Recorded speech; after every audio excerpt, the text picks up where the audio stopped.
Leah, you grew up in rural County Cork in Ireland and you're now playing for Harlequins in the south of England.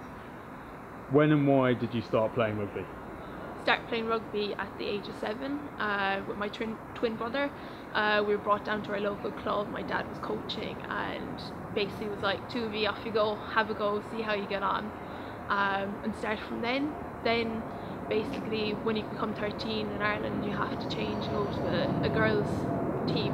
At the time there wasn't many, so Dad decided with a few other of the coaches in Fermoy to see if they could start a girls section up, and they did. So joined that then for a couple of years, and during that they created a women's side as well. With that then, when I became 18, joined them for a couple of years, then decided to move on to Division 1 in Ireland, so it's the highest division you can play. Wanted to improve, and joined Highfield. During this time got selected with Munster Rugby in the women's section, played with them for 2 years underage, and then got brought up. So I was with Munster for a couple of years, won a few inter pros with them, which is great, and then probably 3 years into that got selected with Ireland. Then obviously this year now came over and decided to have a go at the Premiership and join Quins here, definitely. In Ireland, I imagine rugby is a bit of a religion, but what is it like for women playing in Ireland?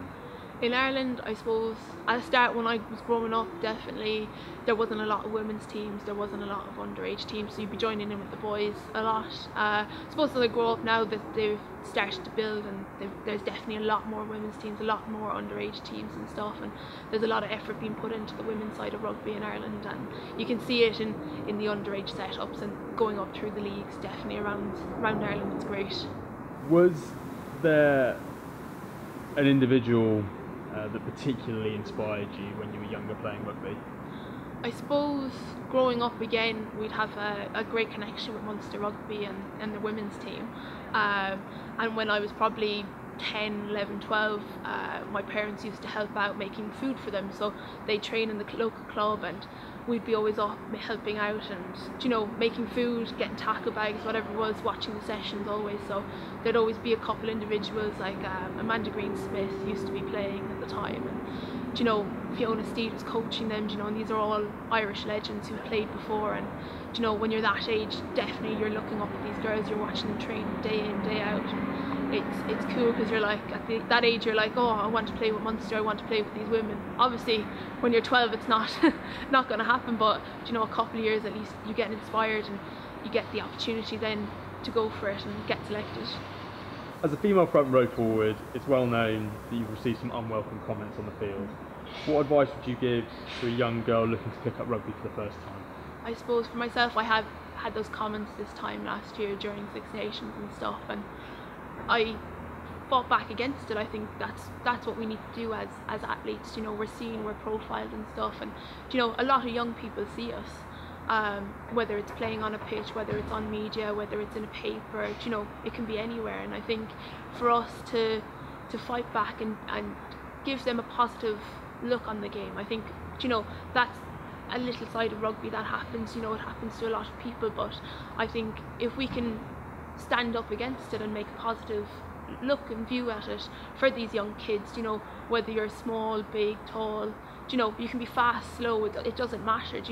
Positive rugby's for everyone. It's always been that sport that it doesn't matter who you are, everybody can play it, whether it's minis to adults to international level. It's one of the most inclusive sports that I've seen around, and here at Quins we're really looking forward at that inclusivity and to have everyone playing, being supportive. Everybody is on the same wavelength. There's no one better than the other, everybody is exactly the same. Leah, do you consider yourself a role model? I suppose I probably am. Like, I don't see myself as a massive role model, but we're online, we're being seen on TV.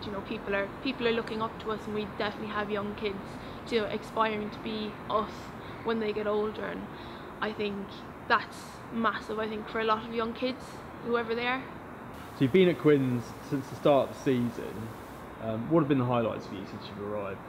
Definitely coming into an environment that's very inclusive. I think, like, coming in, I've First day I got shown around by a few of the girls, which was really nice. Coaches, management, everyone was really helpful and really welcoming, bringing me in. I think definitely equality in Quins is massive. Like, we're training the same facilities as the boys.